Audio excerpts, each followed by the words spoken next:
E então, você conhece a Escola Bíblica? Claro que sim! A Escola Bíblica é um departamento da Rede Novo Tempo que oferece cursos bíblicos gratuitamente. Você pode fazer o curso de duas formas. Online, com o apoio de um instrutor dedicado e videoaulas de suporte para facilitar a sua compreensão. E no final do curso, responda todo o questionário das lições estudadas e envie para o nosso WhatsApp. 2. Offline. Aprenda ao seu ritmo com o nosso manual de estudo e videoaulas. Envie para nós o questionário respondido após cada estudo. E lembre-se, no final do curso você receberá um certificado. E se acertar 70% das questões, aí sim terá um presente. Escola Bíblica Novo Tempo, Angola, formando homens para o presente e para a eternidade.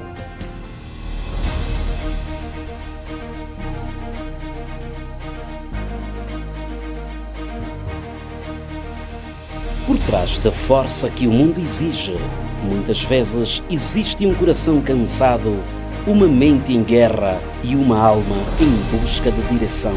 Ele foi ensinado a resistir, mas não a se curar. Foi cobrado para vencer, mas raramente orientado a se tornar. Mas todo recomeço nasce de uma escolha, e todo homem que reencontra a sua essência descobre que o verdadeiro sucesso não começa no exterior. Começa dentro.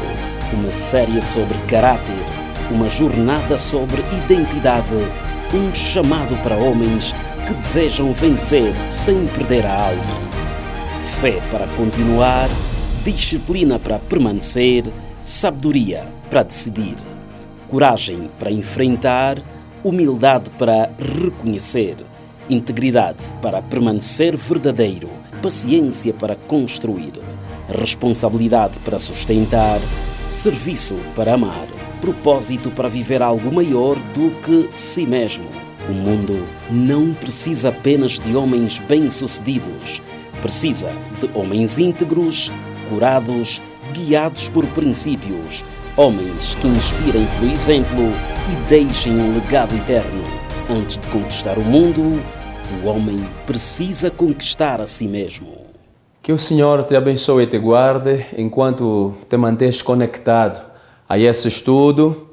Temos o privilégio de anunciar que estamos a começar analisando as 10 virtudes para o sucesso do homem. Esta série, 10 virtudes para o sucesso de uma pessoa, aqui no Bíblia Aberta. E, por favor, não deixe de revisar o nosso endereço eletrônico e partilhar esses estudos com mais pessoas, e queremos que o Senhor vai te abençoar no final disso. Estarás um pouco mais aprofundado no conhecimento da Palavra de Deus para a tua vida. Conhecimento que dá sucesso, não sucesso temporário, mas sucesso permanente e sucesso eterno. Vamos fazer uma breve oração com todo o amor que temos para contigo. Nosso Deus, nosso Pai, ao termos hoje o primeiro tema, a primeira virtude, o Espírito Santo nos guie e nos ilumine e aumente o nosso amor para com a Tua Palavra e nos dê o privilégio de tomarmos decisões sábias para estarmos sempre do lado do sucesso. Em nome de Jesus, o amado Salvador. Amém.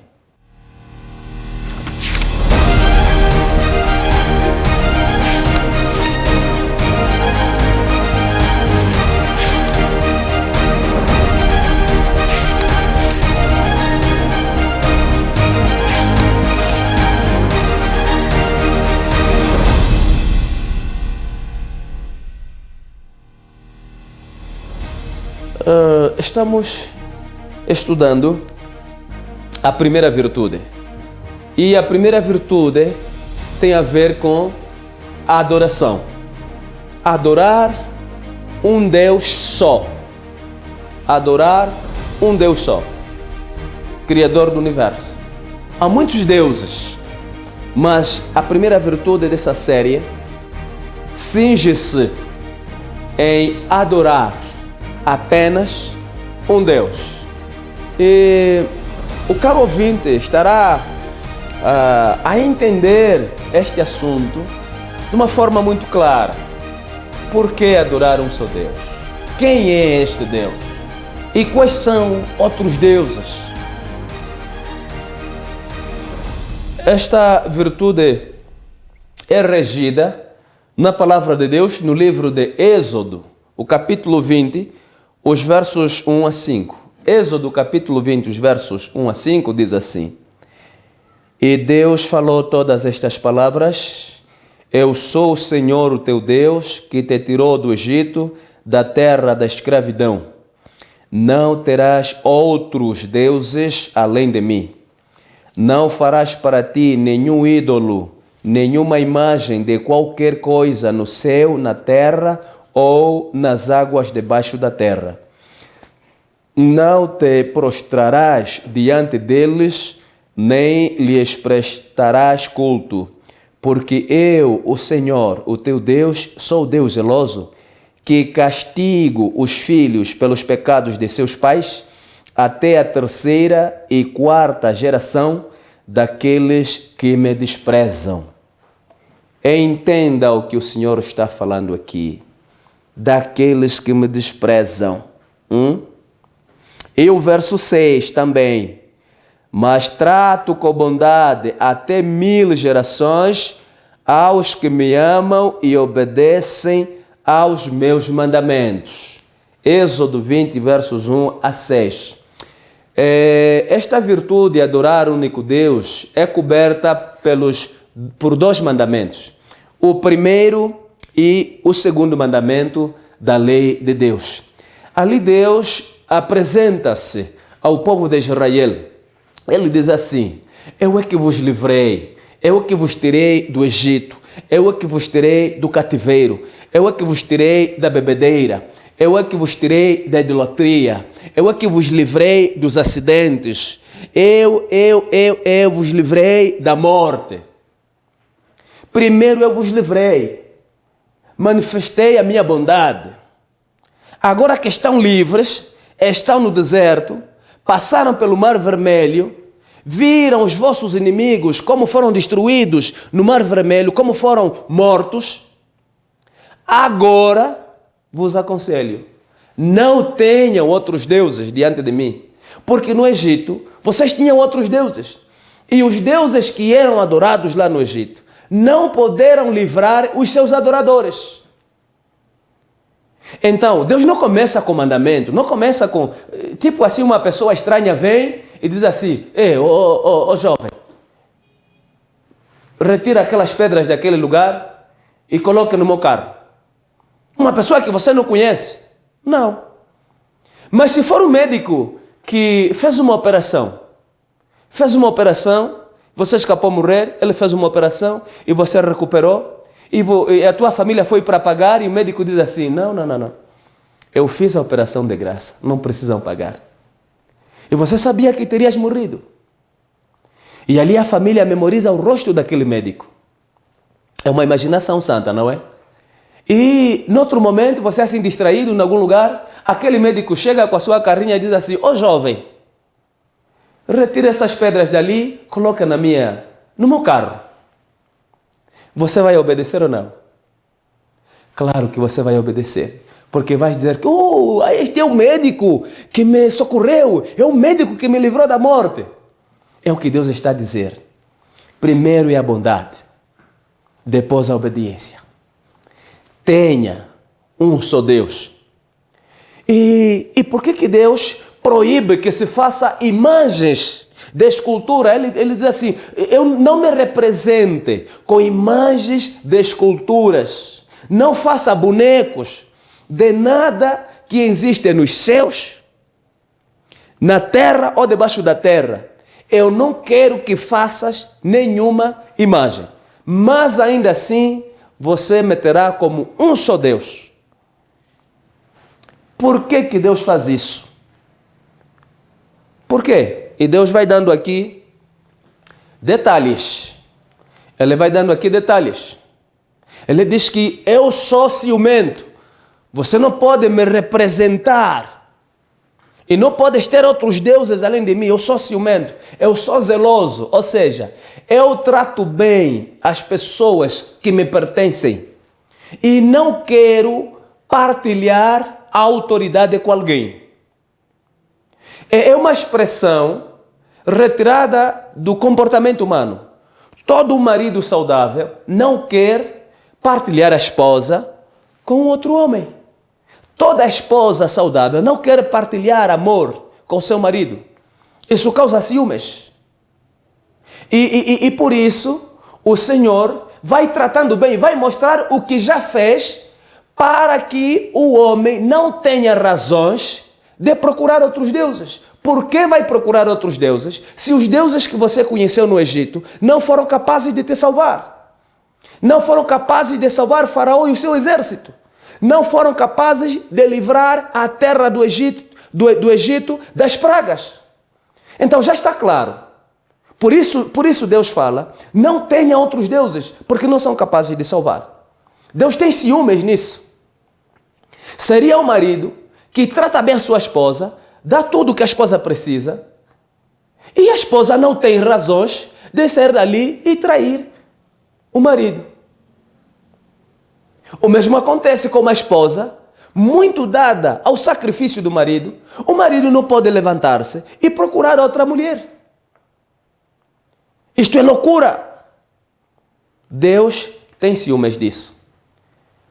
E a pergunta continua no ar. Por que Deus não quer partilhar?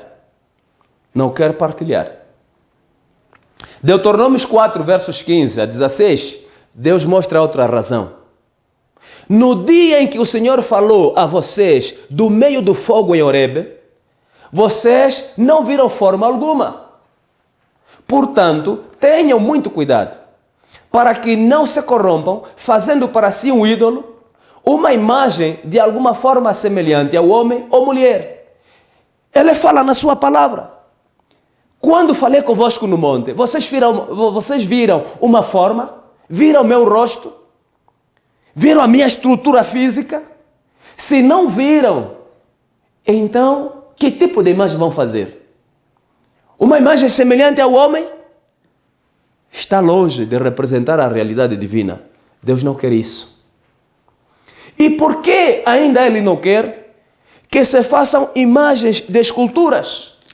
Ao vermos o livro de Salmos 115, os versos 4 e 8, o Salmo 115, os versos 4 e 8, ele diz assim: essas imagens de esculturas têm ouvidos, mas não podem ouvir.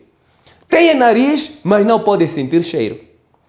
Têm mãos, mas não podem apalpar. Pés, mas não podem andar. E não emitem som algum com a garganta. Tornem-se como eles, aqueles que os fazem e todos os que neles confiam. Veja só. O Senhor disse, você não pode me representar com uma imagem que tem orelhas, mas não ouve. Tem boca, mas não fala. Porque isso vai passar uma imagem de que Deus é assim. Também não ouve, não fala, não anda, não apalpa, não pega, não conduz. E quem faz imagens, diz a palavra de Deus, que se assemelhe, ele que fez essa imagem, que ele se assemelhe a esta imagem. Que é uma pessoa que não ouve. Deus está dizendo, não faça e você continua a fazer. Então você não ouve. São essas razões. Deus não quer que se faça a imagem porque nessa altura, isso passa uma imagem de que é o homem que faz Deus. E não é Deus que faz o homem. O homem tem poder de fabricar Deus. Então Deus não quer que se faça assim. Deus não quer que se faça assim. Isaías 44, os versos 13 a 17, reza assim a palavra de Deus. O carpinteiro estende a régua, desenha-o com uma linha, aplaina-o com a plaina e traça-o com o compasso e o faz à semelhança de um homem, segundo a forma de um homem, para ficar em pé. Quando corta para si cedros, toma também o cipreste e o carvalho. Assim escolhe dentre as árvores do bosque. Planta um olmeiro e a chuva o faz crescer. Então serve ao homem para queimar. E toma deles e se aquenta e os acende e coze o pão. Também faz um Deus e se prostra diante dele. também fabrica uma imagem de escultura e ajoelha-se diante dela. Metade dele queima no fogo, com a outra metade prepara a carne para comer. Assa e farta-se dela. Também se aquenta e diz: ora, já me aquentei, já vi o fogo. Então do resto faz um Deus, uma imagem de escultura, ajoelha-se diante dela e se inclina e roga-lhe e diz: livra-me, porquanto tu és o meu Deus. Isso é uma loucura. Isso é uma loucura. O homem corta um ramo, algumas partes desse ramo, ele coze o seu pão, cozinha a sua carne, come. Ele se aquece com fogo e o resto faz um Deus. E como não viu a imagem divina, não viu Deus no monte, nunca viu Deus, a única imagem que ele tem que fazer, então tem que ter uma imagem de homem. E é isso que Deus está a dizer: não faça isso. Isto é loucura. Ajoelhar-se diante dessa imagem e dizer: olha, livra-me, obrigado porque você me livrou. Não é isso que Deus quer. Deus não quer que seja manifestado por imagens de esculturas só para que creiamos nele.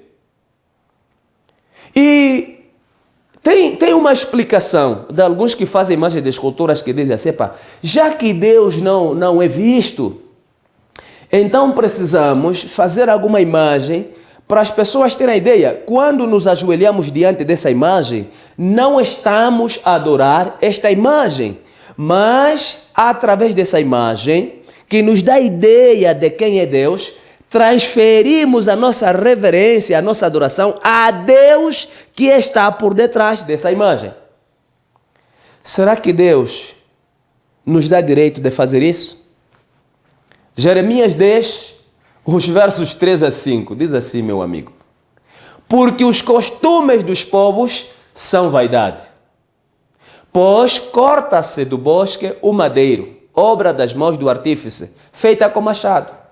Com prata e com ouro o enfeitam, com pregos e com martelos o firmam, para que não se mova. São como a palmeira, obra torneada, porém não podem falar. Certamente são levados, porquanto não podem andar. Não tenhais receio deles, pois não podem fazer mal, nem tampouco têm poder de fazer bem. O Senhor proíbe isso. São muitos textos, o Senhor proíbe isso. Não podemos fazer imagens para representar uma ideia divina. Deus não quer. É Ele que não quer. Nós queremos, mas Ele não quer. Então, qual é a solução? Qual é a solução? E nós pensamos que não, vamos fazer algumas imagens religiosas. Imagem religiosa, imagem de figuras bíblicas para levar, para adorar, para prostrar-se. Deus não quer nem mesmo isso. Se vocês não podem gastar o vosso ouro da bolsa, não podem. Porque essas imagens que vocês fazem não falam. Isso não pode me representar. Se Deus já pode te ouvir, orando, Deus já pode te ouvir. Estudando a sua palavra, você ouve Deus a falar. Por que gastar tempo com imagens? Isaías 46, verso 7 diz assim: sobre os ombros o tomam, o levam e o põem no seu lugar. Ali fica em pé. Do seu lugar não se move. E se alguém clama a ele, resposta nenhuma dá. Nem livra alguém da sua tribulação. Eu até acompanhei pela televisão, em alguma cidade, onde tinha uma estátua religiosa, e as pessoas iam lá adorar e tudo mais, ofereciam coisas e dinheiros e pediam bênçãos, fazendo em nome de Deus. E ali apareceram um grupo de alguns vândalos, pegaram naquela imagem, bateram no chão, quebrou e tudo mais. E a imagem não conseguiu se defender. Quebrou. E as pessoas que respeitavam aquilo choraram muito. Olha só, Deus, olha o que aconteceu, isso é azar, isso não sei o quê. E depois veio uma autoridade que diz assim: não tem problema, vamos fazer uma imagem melhor. do que esta que foi quebrada. Será que o homem pode restituir Deus? Não. Não se faz assim em Israel. Veja o que o profeta Isaías falava, capítulo 45, verso 20. Congregai-vos e vinde, chegai-vos juntos, os que escapastes das nações. Nada sabem os que conduzem em procissão as suas imagens de escultura, feitas de madeira, e rogam a um Deus que não pode salvar. O Senhor está a chamar as pessoas, vocês que já escaparam das nações, escaparam do paganismo, vindem juntos. E eu vou vos dizer, e o que é que eu tenho a vos dizer? De que as pessoas, as gentes que levam em procissão as suas imagens de esculturas e rogam a um Deus que não pode salvar, não sabem coisa nenhuma, são inocentes. Sabe o que é levar uma imagem em procissão? É uma imagem religiosa que é levada nos ombros, ou talvez num carro, e as pessoas vão andando devagar, vão aclamando, vão cantando, vão orando, enquanto levam essa imagem, porque entendem que estão transferindo a reverência e a adoração a Deus. E o Senhor disse que quem faz isso não tem entendimento. É Deus quem está a dizer. Será que há um doutor que sabe mais do que Deus, que pode fazer e Deus lhe dá razão? Será? A palavra de Deus é rica em ensinamentos. Êxodo 19, verso 4, ele diz: vós tendes visto o que fiz aos egípcios, como vos levei sobre asas de águias e vos trouxe a mim. Pela palavra de Deus, não é o homem que fabrica Deus. Não é o homem que leva uma imagem que represente a Deus. Não, é Deus que nos leva. Deus é que leva o homem. Ele disse que eu vos levei sobre asas de águias. Eu vos trouxe até mim, vos tirei do Egito. É Deus que leva. Deus nos carrega desde o ventre até a velhice. É o que o profeta Isaías, ele fala no capítulo 46, os versos 3 a 4. Ele diz assim: escutem-me, ó casa de Jacó, todos vocês que restam da nação de Israel, vocês a quem tenho sustentado desde que foram concebidos e que tenho carregado desde o seu nascimento. Mesmo na sua velhice, quando tiverem cabelos brancos, sou eu aquele que os susterá. Eu os fiz e eu os levarei. Eu os susterei e eu os salvarei. É Deus que está a dizer que eu é que vos levo desde a concepção, desde a madre, desde o útero. Eu é que vos carrego. Não é o homem que tem que passar a carregar peso porque está a levar a Deus, está a reverenciar a Deus. Não. Deus não quer isso. Deus é como um pai que leva seu filho nas costas ou nos ombros. É o Senhor que nos leva. Deuteronômio 1, versos 31 diz que, como também no deserto, onde vistes que o Senhor vosso Deus, nele vos levou, como um homem leva seu filho, porque todo o caminho que andastes até chegardes a este lugar. É Deus quem vos levou. É Deus quem vos levou. Alguns sugerem que não, quando a pessoa morre, como era crente, era fiel, assim vai já para os céus. As pessoas não podem ir sozinhas nos céus. Não podem. João 14, verso 3 dizia Jesus: e quando eu for e vos preparar lugar, virei outra vez e vos levarei para mim mesmo, para que onde eu estiver, estejais vós também. Jesus está a dizer: eu é que conheço no céu, eu é que preparei o lugar, eu é que sei onde é que vocês vão estar, eu é que sou o caminho. Eu virei, esperem só. Eu virei vos buscar, vos levarei, para que onde eu estiver, estejam lá também vocês. Não é quem morre porque era santo vai para o céu, morreu vai para o céu. Então Jesus virá buscar mais quem? Porque pela palavra do Senhor, nós vamos experimentar a morte. Se o Senhor já tem lá muita gente que foi, vai buscar só uns poucos. Será que é assim que está escrito? É o que a palavra do Senhor nos ensina? Não, não, não. O Senhor proíbe isso. O Senhor proíbe isso. João 11, o Evangelho segundo narra João, capítulo 11, verso 25, ele diz assim: disse-lhe Jesus: eu sou a ressurreição e a vida. Quem crê em mim, ainda que esteja morto, viverá. Não disse que vive, porque está já no paraíso. Não, viverá, ainda que esteja morto. O Senhor é a ressurreição. Tem que existir uma ressurreição. Porque estes que foram, como se entende, que morreram e já estão no paraíso, ali nós não assistimos à ressurreição deles. Então não foram. O Senhor diz que tem de existir uma ressurreição. E se puderes ainda ler o capítulo 4 de 1 de Tessalonicenses, ao lermos os versos 13 até 18, diz assim: irmãos, não queremos que vocês sejam ignorantes quanto aos que dormem, aos que morreram, para que não se entristeçam como os outros que não têm esperança. Se cremos que Jesus morreu e ressurgiu, cremos também que Deus trará mediante Jesus e com ele aqueles que nele morreram. Dizemos a vocês pela palavra do Senhor que nós, os que estivermos vivos, os que ficarmos até a vinda do Senhor, certamente não precederemos os que morreram.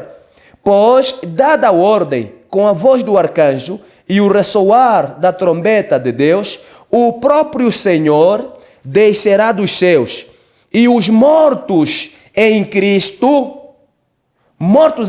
significa os santos que morreram, ressuscitarão primeiro.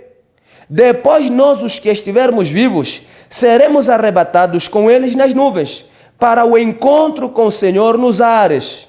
E assim estaremos com o Senhor para sempre. Consolem-se uns aos outros com estas palavras. Isso aqui é muito claro. Naquela altura as pessoas entendiam que quem morre está em desvantagem. Claro, o vivo parece que está mais em vantagem. E pensavam que quando Jesus voltasse, os vivos passariam em frente, os mortos mais tarde.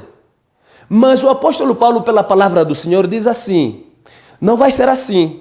Quando Jesus voltar, ele estará ali nas nuvens. E ao estar nas nuvens, os vivos serão transformados num abrir e fechar de olho. E não vão passar em frente. Nesse instante, as sepulturas vão se abrir, para que aqueles santos que morreram, os crentes que morreram em Cristo, ressuscitem. E ao ressuscitarem, então forma-se uma só caravana. Os que ressuscitaram e os que foram encontrados vivos, juntos, vão seguir caravana, conduzidos pelos anjos, para encontrar-se com Jesus nos ares. E estaremos para sempre com Jesus. Jesus é dessa forma que vai cumprir a promessa que colocou no Evangelho segundo narra João, o capítulo 14, o verso 3. Vai se cumprir dessa forma. Será universal, será visível e testemunhado pessoalmente. É assim que vai acontecer. Então, esta virtude de termos um só Deus, adorarmos um só Deus, nos mostrou as razões do porquê que tem de ser assim. É porque Ele é Criador dos céus e da terra, Ele é que nos liberta, Ele é que nos salva e não quer que seja manifestado por outras imagens de escultura que são fabricadas e levadas pelos homens em nome dEle. Ele não quer isso. No contrário, Ele é que nos criou e Ele é que nos carrega, Ele é que nos leva desde a concepção até a velhice, a morte, a ressurreição e para os céus. Ele é que nos leva. Não podemos inventar outra forma. Eu não sei se você tem agora algumas imagens de escultura na tua casa ou no teu quarto ou no teu carro, pensando que assim você anda com Deus. Não, Satanás te enganou. As filosofias te enganaram. Alguns usaram a Bíblia para te enganar. Retire-se disso, quebra isso, queima isso, queime. E a presença do Senhor estará contigo desde agora para sempre. Agora você conhece essa verdade. Continuarás? Continuarás?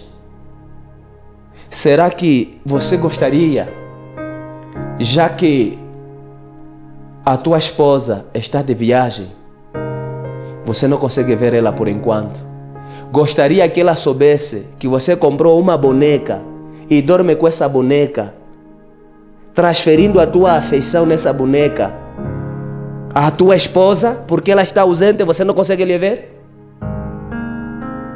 Não é isso que Deus quer. E que o Senhor abençoe a tua decisão.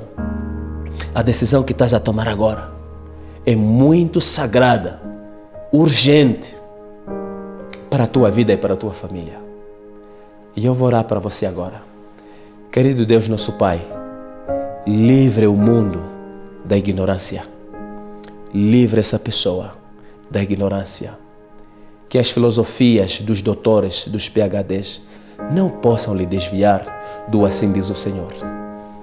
E ao aceitar essa mensagem, querido Deus, faça algo novo na vida dessa pessoa.